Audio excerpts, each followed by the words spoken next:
شب میں کئی نسبتیں ہیں. پہلی نسبت خود شب قدر،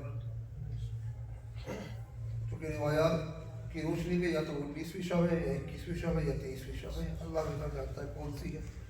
اگر امام نے کہا کیا اچھا ہے تو تینوں راتوں میں اعمال انجام دو، اللہ کا قرب حاصل کرو. دوسرا رات شب ضربت مولا متقی اور مولا علی بن ابی طالب علیہ السلام.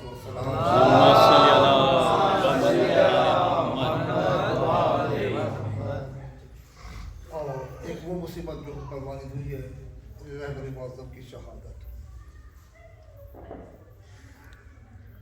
اگرچہ بخار میں طبیعت خراب ہے، کوشش کریں گے، کوشش ہم کریں گے، دعا کیجیے اللہ صاحب دے گا تو چیزیں. اللہم صلی علی محمد و آل محمد. ارشاد باری تعالیٰ ہو رہا ہے کہ ہم نے اس ذکر کو یعنی قرآن کو شب قدر میں نازل کیا ہے. وما ادراک ما لیلۃ القدر، تم کیا سمجھے کیا ہے شب قدر؟ شب قدر جو ہے ایک رات جو ہے یہ 1000 مہینوں سے افضل ہے. اس میں ملائکہ روح نازل ہوتے ہیں علماء نے لکھا اللہ کی اذن سے، اور یہ سلسلہ فجر تک جاری رہتا ہے.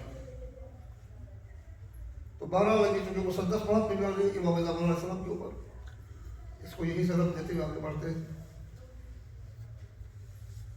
اس سورہ مبارکہ قدر کی تلاوت نے ہم کو یہ تو بتا دیا کہ رات ہے جس کا نام شب قدر ہے. قرآن نے یہ بھی بتا دیا یہ ایک رات 1000 مہینوں سے افضل ہے. قرآن نے یہ بھی بتا دیا کہ اس میں ملائکہ اور روح الامین ایک بڑا فرشتہ ہے جو نازل ہوتے ہیں. کیا کریں قل امر لکھ حکم لکھ، اور یہ سلسلہ فجر تک جاری رہتا ہے. دور اسلام میں، دور پیغمبر اسلام میں تو آسان تھا. اگر ہم سے پوچھتا کہ ملائکہ روح کہاں ہے کہ رسول اللہ کا، مگر یہ شب قدر قیامت تک آتی رہی. اب قرآن کی روشنی میں ملائکہ روح نازل ہوتے رہے، امر لے کر آئیں گے تو کوئی تو صاحب امر وصول کرنے والا، ورنہ کہاں ہے؟ اگر کوئی وصول کرنے والا نہیں ہے تو میں نعوذ باللہ ادھر سے جو پیغام لے کر آنے والے بیکار کیا رہے گا. کوئی تو ہے جس کے پاس پیغام آ رہا. عالم اسلام میں اس کا جواب فقط ہم شیعوں کے پاس ہے کہ ہمارے عقائد کی روشنی میں نبی کی جگہ وہی آتا ہے جو نبی تو نہیں ہوگا کیونکہ نبوت تو میں ختم ہو گئی مگر نبی کی طرح معصوم ہوگا. اور یقیناً یہ تمام حکم اسی کو اللہ نازل فرمائے گا. اب دیکھ رہے ہیں کہ ماہ رمضان مبارک کے روزے یہ عبادات اللہ قبول فرمائے گا. حق محمد والے محمد ہم اپنے روزوں کو، کیونکہ وہ رہبر تک آنا ہی سے، اپنے روزوں کو فقط سحر و افطار کے اندر گرفتار نہ کریں. بھائی سحر کا وقت شروع ہو گیا یہ کھانا ہے، افطار کا وقت ہو گیا اس سے ہمیں روزہ افطار کرنا. یہ ماہ رمضان انسان بنانے کے لیے آیا ہے، یہ ماہ رمضان متقی بنانے کے لیے آیا ہے.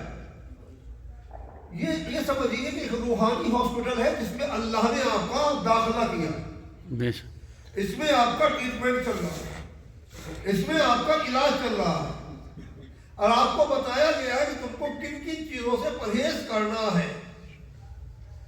اب کتنا اچھا ہم نے علاج کرایا ہے، اب کتنا اپنے اس طبیب سے، اس حکیم سے جس نے ہمیں خلق کیا ہے فیضیاب ہوئے ہیں. یہ ماہ رمضان گزرنے کے بعد پتہ چلے گا کہ ہماری روح نے کتنی روحانیت کو قبول کیا. اگر ہم جیسے تھے ویسے ہی ہیں تو ہم نے ایک بھوک کے میدان میں کمپٹیشن تو کیا ہے، ٹھیک ہے روزہ ہو گیا، مگر روزے کے ذریعے جہاں خدا پہنچانا چاہتا تھا وہاں نہیں پہنچ پائے. کیونکہ روزہ فقط کھانے سے پرہیز کا نام نہیں ہے، وہ تو ہے ہی، بہت چیزوں سے پرہیز کرنا ہے۔ اس بھوک کے ذریعے یہ اندازہ کرنا ہے کہ جب یہاں کی بھوک ہم سے برداشت نہیں ہو رہی ہے، یہاں اتنی نقاہت ہے، یہاں اتنی کمزوری ہے، تو حشر کی بھوک کا عالم کیا ہوگا؟ وہاں ہم کیسے اپنے اعمال کا سامنا کریں گے؟ دیکھیں، اس دنیا کے اندر جو اللہ نے ہم کو بھیجا ہے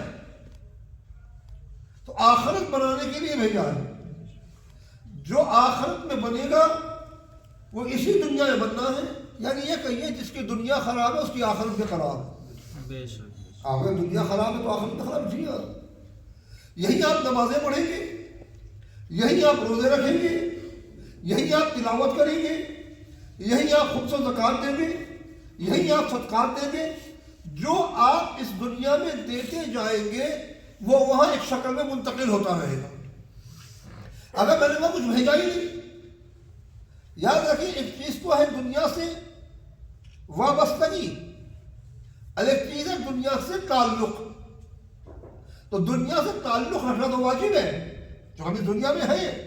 بھائی لباس بھی چاہیے، غذا بھی چاہیے، نوکری بھی چاہیے، بغیر اس سے تعلق رکھے تو کام نہیں چلے گا۔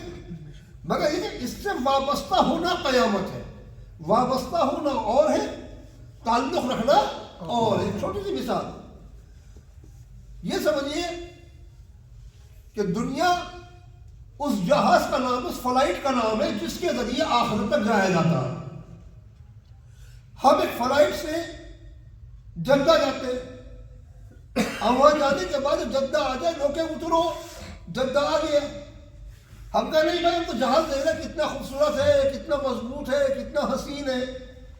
تو حسین شعور کہے گا آپ جہاز سے وابستہ ہونے کے لیے نہیں آئے تھے، جہاز تو ایک تعلق تھا یہاں تک آنے کا، آپ اس جہاز سے اتریے، جدہ آ چکا ہے، چونکہ ٹارگیٹ تھا جدہ، ہمیں یہاں اترنا ہے، یہاں سے راستے کھولیں گے، مکہ جانا ہے یا مدینہ جانا ہے، جہاں بھی جانا ہے کہ وہ راستے یہاں سے کھولیں۔ ہم وابستہ ہو گئے کہیں سے؟ اس جہاز سے۔ تو یہی معاملہ اس دنیا کا ہے، ہمیں دنیا سے تعلق رکھنا تھا مگر وابستہ ہو گئے۔ وابستہ کیسے ہوئے؟ ایک چھوٹی سی مثال کے بعد کو سمجھانے کی سلام پڑے محمد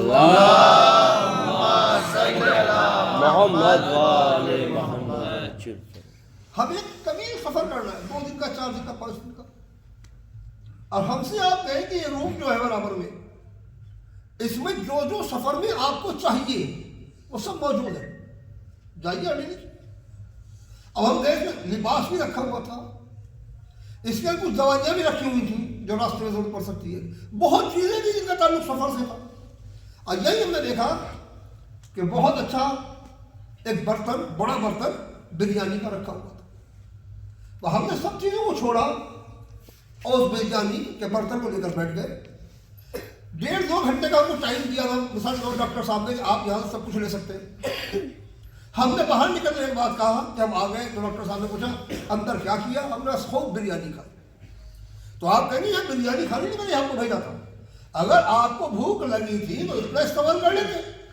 آپ کے جو آگے کا سفر ہے، سفر میں کام آنے والے سامان جو ہے وہ اس کمرے کے اندر موجود ہے۔ وہی معاملہ ہم نے کیا ہے۔ یہ دنیا ایک کمرہ ہے، سفر آخرت ہے، اور اس کے اندر آخرت میں کن کن چیزوں کی ضرورت پیش آنا ہے وہ سب موجود ہے۔ میں نے ہر چیز کو بالا اطاق رکھا، کھانے پر لگ گیا۔ محرم ہے تو کھا رہا ہوں، شب برات ہے تو کھا رہا ہوں، کوئی مر گیا تو کھا رہا ہوں، کوئی پیدا ہوا تو کھا رہا ہوں۔ میرے جتنے پروگرام ہیں سب پیٹ سے وابستہ ہے، سوا کھانے کے میں نے دین سے کچھ لیا ہی نہیں ہے۔ جبکہ یہ کھانا جو کھایا اس لیے کھایا ہے کہ اتنی توانائی آ جائے کہ اللہ تک سفر کر سکوں۔ سلا پڑے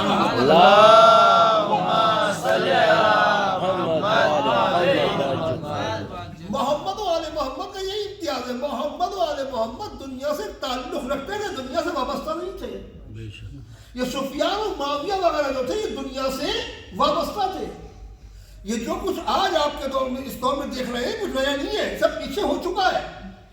یہ جب تعجب کر رہے ہیں، پریشان ہو رہے ہیں یہ ایسا نہیں کوئی نیا واقعہ پیش آیا ہے، اس سے بڑے بڑے واقعات، اس سے بڑے بڑے حادثات ہو چکے ہیں. جیسے کہ میں کہتا چلوں کہ رہبر معظم کی شہادت، رونا ہمارا اپنی جگہ روئیں گے، غم ہمیں اپنی جگہ غم کریں گے، مگر فقط غم کر کے بیٹھ جانا کام نہیں آئے گا. اتنے رہبر کے نقش قدم میرا چلا جائے. رہبر چلے حسین ابن علی علیہ السلام کے نقش قدم پر. میں کہتا چلوں عبد کا میں نے اور بھی ایک بات کہی ہے کہ لوگ کہتے ہیں مرجعیت سے تم نے کیا پہچانا، پہلے تو تھوڑا تقیہ کر لیتے تھے، مگر رہبر کی شہادت کے بعد تقیہ کا دور ختم ہو گیا. تم پوچھتے ہو نا کہ مرجعیت سے تم نے کیا پایا. ہم نے مرجعیت سے امامت بھی پائی ہے، رسالت بھی پائی ہے، توحید بھی پائی ہے.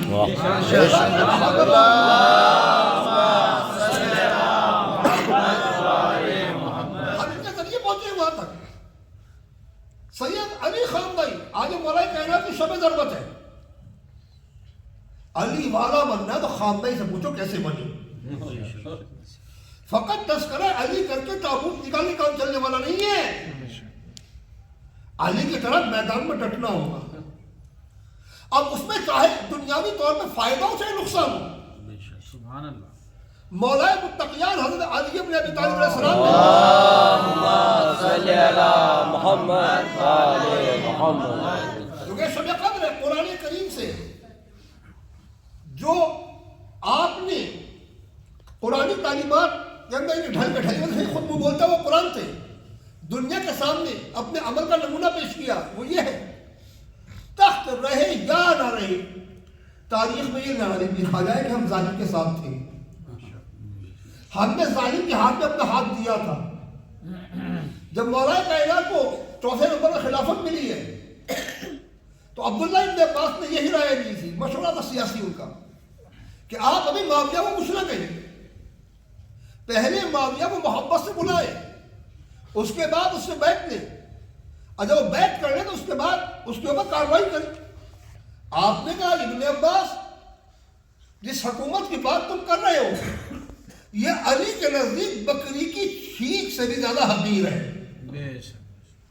اگر میرے دور حکومت میں معاویہ خلاف شریعت کام کرتا ہے تو اس کا حساب مجھ سے ہوگا، چونکہ میرا گورنر کہنا ہے. علی تخت کو گوا سکتا ہے، عدل کو نہیں گوا سکتا. اب آپ ہیں انجام کیا ہوا؟ انجام ہوا شہادت. امام حسین کا انجام کیا ہوا؟ شہادت. اگر یہ قوم شہادت کو سمجھ جائے، سارے فرقے سنی شیعہ دیوبندی بریلوی، اگر یہ مقامی شہادت کو سمجھ جائے نا تو پھر یہ امریکہ کی غلامی نہیں کریں گے، اللہ کی غلامی کریں گے. شہادت میں اس کو اہل عرفان کی زبان میں سمجھانے کی کوشش کرتا ہوں. ایک انسان اللہ کا قرب حاصل کرتا ہے. ایک قرب تو وہی ہے جو ہم اب کر رہے ہیں. یہ اللہ کی نظر کرم جب اس فرش پر آ گئے، یہ توفیق الہی تم یہاں پر آ گئے، یا اس ذکر جو ہم سن رہے ہیں توفیق الہی ہے، یا جو مجلس ہم کہیں بھی کر رہے ہیں توفیق الہی ہے. مگر اللہ کا ایک قرب وہ ہوتا ہے جہاں شیطان انسان سے مایوس ہو جاتا ہے، کہتا اب میں اس کو برباد نہیں کر سکتا. کہ ایسا قرب حاصل کرنے کے لیے کتنے سال کی ریاضت کی ضرورت ہے، کتنے سال کی عبادت چاہیے. تو علامہ عرفان جو اس منزل سے گزرے کہتے ہیں کہ ایک ولی کامل بننے کے لیے 1000 سال بہت شدت کے ساتھ عبادت کرنا. 1000 سال. اب انسان کی عمر تو 1000 سال نہیں ہوتی. دور حاضر میں 60-70 پہنچ جائے بہت بڑی بات ہے، اور یہاں 1000 سال. تو پتہ چلا کہ انسان کتنی بھی کوششیں کیوں نہ کر لے اس منزل تک نہیں جا سکتا، کیونکہ اتنی عمر ہی نہیں ہے، اتنی ایج ہی نہیں ہے. کہا کیسے جا سکتا ہے؟ کہا شہید. شہادت کو درجہ ہے کہ جب تیر آ کر یا گولی آ کر اس دور کے حساب سے کہیں ایک مجاہد کے لگتی ہے، اور جیسے وہ اپنے خون میں لوٹتا ہے ابھی روح بھی نہیں نکلنے پاتی، وہ خدا کی قربت کی ساری منزلیں سیکنڈوں میں حل کر لیتا. جو 1000 سال چاہیے نا یہ منٹوں میں کام ہو جاتا ہے، سیکنڈوں میں کام ہو جاتا ہے. اللہ کے قرب کی منزل وہ حاصل کر لیتا ہے. اور اس کے بعد یہ کہا جاتا ہے یہ لباس فنا اتار کر لباس بقا پہن لیتا ہے. شاید میں نے پہلے بھی عرض کیا کہ نہیں کیا تو دوبارہ کریں کہ قطرہ اگر باقی رہنا چاہتا ہے تو اسے دریا کا جز بننا ہوگا. اگر قطرہ دوری بنا کر رکھے گا دریا سے تو ہوا اس کو سکھا دے گی اور دھوپ اس کو جلا دے گی. اگر یہ قطرہ دریا سے متصل کر لے اپنے آپ کو تو اس کا جز بن جائے گا. اب اتنا دریا باقی ہے, اتنا قطرہ باقی ہے. تو ایسے جو اللہ کی محبت کے دریا میں اپنے آپ کو غرق کر لیتے ہیں اب وہ فنا نہیں ہوتے, کیونکہ اللہ بھی ہمیشہ باقی ہے, یہ بھی ہمیشہ باقی ہے. کیونکہ اس نے اللہ کا قرب حاصل کیا. فرما اپنے محمد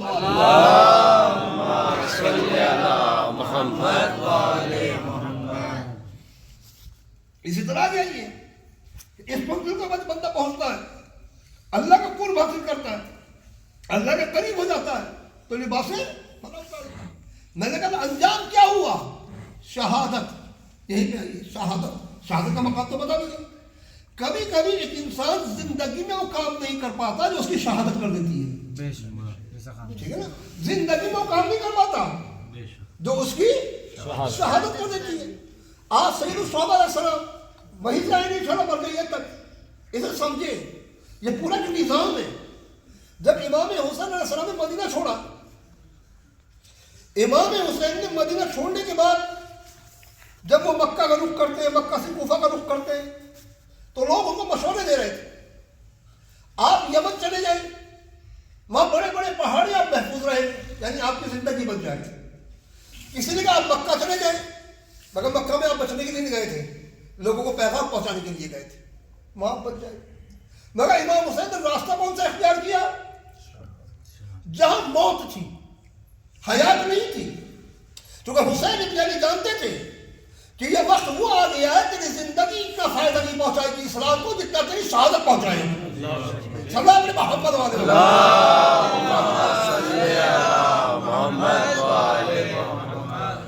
اب آپ دیکھیں امام حسین علیہ السلام اس مشن میں کتنا کامیاب رہے. حضرت امام حسین علیہ السلام اور دور حاضر میں ان کے نائب رہبر معظم, تاریخ ہے پوری وہی مل رہی ہے آپس کے اندر. آپ دیکھیں امام حسین علیہ السلام کے ذکر پر لوگوں نے بدعت کے فتوے کیوں لگائے, جبکہ ذکر حسین میں کیا ہو رہا ہے؟ حسین کربلا گئے, حسین شہید ہو گئے, بیعت سے انکار کیا. تو جو فتوے لگانے والے تھے ان کو اس ذکر میں خطرہ کیا تھا.